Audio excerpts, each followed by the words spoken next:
We're in trouble. Wildlife is in trouble. A quarter of UK mammals are now in imminent risk of extinction. This land here is due to be covered in concrete for new homes, with the loss of wildlife habitat that is currently home to muntjac deer, fallow deer, barn owls, tawny owls, little owls, foxes, badgers, green woodpeckers, pipstrel bats, amongst others. All over Essex, there are a huge number of housing schemes that will destroy rich wildlife habitat that will push numerous species of wildlife to extinction. And there is the wider ecological emergency on our planet. The BBC, Channel 4 News, The Times, The Mail, The Telegraph and other newspapers have made the link between the spread of new viruses and the encroachment of humans into wildlife habitat. HIV, Ebola, SARS, MERS, CJD and now COVID-19 have all been transmitted from wildlife to humans. As we destroy wildlife habitat, increasing the contact and conflict between animals and humans, we face a growing number of global pandemics. Our destructive relationship with nature could destroy us. Due to greenhouse gas emissions, the seas are rising. Scientists are working to establish whether we will get 1 or 2 metres of sea level rise by the end of this century. In my lifetime, my generation will have to rehouse the 39,000 people who live on Canvey Island. My generation has got to pay a vast bill to move millions of people inland and uphill. And I've got to pay because our councils did things like this, spending millions of pounds building roads for cars, which for most of the time are nearly empty. The 8-lane carriageway at Bowes Gifford is only busy during the 2 rush hour periods. Councils could have invested in public transport, walking and cycling to get us out of our cars. But instead they built our towns in such a way as to force people to use cars. That has got to stop. To councillors I say, stop making matters worse. Stop doing all the things that will destroy everything that my generation hoped for. We deserve better from you. Wildlife deserves better from you. Most of the year this car park is hardly used. And yet there could be thousands of highly desirable apartments here, providing the homes people need and reducing the demand to build houses on greenbelt land. There has been a tussle with the developer over plans to build a cinema and hotel on this part of the site, but there are many car parks like this that can be put to better use. Instead of building thousands of new homes on rich wildlife habitat that can only reach by car, we need to change. This is City Island beside the River Lee in London. All over London, hundreds of thousands of highly desirable apartments are being built, many with little provision for cars. We here in Southend can copy City Island, building thousands of desirable apartments close to our main public transport hubs, Southend Central and Southend Victoria stations.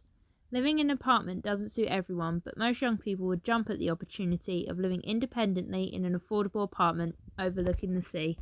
Here in Southend you can see an example of what is needed. High-density apartments above a ground floor shop on a public transport corridor. Property like this makes it easier for people to live without a car. These new apartments were built specifically for the over 55s, for people who want to downsize from their family home when the children have grown up and flown the nest. We need more spacious apartments for the over 55s along public transport corridors, so that when we are ready and want to, we can downsize and enjoy a simpler life without the cost of a car. Many apartments along the A13 London Road could be built specifically for communities of retired people, close to the shops, doctors, chemists and other facilities we need. Of course, lots of people love a garden and won't ever want to move away from the family home, but such buildings are popular and can be a major part of the solution we need. If more apartments are built close to public transport, more houses will be vacated by older residents, and that makes more houses available for young families to move into. Councils must also do more to bring homes that have been empty for more than 6 months back into the market.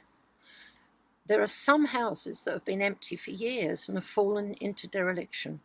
Let's get those back into the market and families into homes they need. We can meet the housing needs of our nation within the limits imposed upon us by living on a finite planet, but we can only do that if councils step up to the challenge. Let's be honest, if we're to save wildlife, everything has got to change. We have got to stop concreting over front gardens, and we've got to reverse the damage that's been done. restoring nature in the heart of our towns and cities. It makes me feel so very sad when I walk around my neighbourhood and see the number of gardens that have been paved over. The UK has just 13% tree cover, whereas the EU average is 35%. We need to double the tree cover in urban areas and plant more bee-friendly plants and shrubs, saving the pollinators that give us food. The full horror of the burden councillors and MPs have placed upon my generation is now becoming clear. You risk forcing to extinction a quarter of all UK mammals. You have increased the risk we face from another global pandemic, and you expect us to somehow adapt to perhaps 4 degrees of global heating, rehousing millions of people. Well-respected people, like Sir David Attenborough, tell us that we will struggle to feed ourselves as agriculture is disrupted by more extreme weather.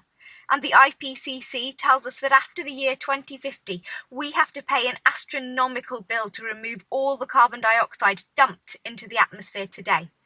We have to pay after 2050 because our MPs refused to pay that bill today. So I beg you, please just stop making things worse for my generation. From today, stop the construction of all homes lying on low-lying land like Canby and Shoebury. Stop all destruction of greenbelt and wildlife habitat. Build all new homes on existing brownfield sites, for example on top of car parks, like this one at Hamlet Court Road. We need to build along the public transport corridors and around the public transport hubs, typically 5 or 6 floors above a ground floor shop. We can tackle the housing crisis, the climate crisis and the ecological crisis, but only if you stop doing all the wrong things.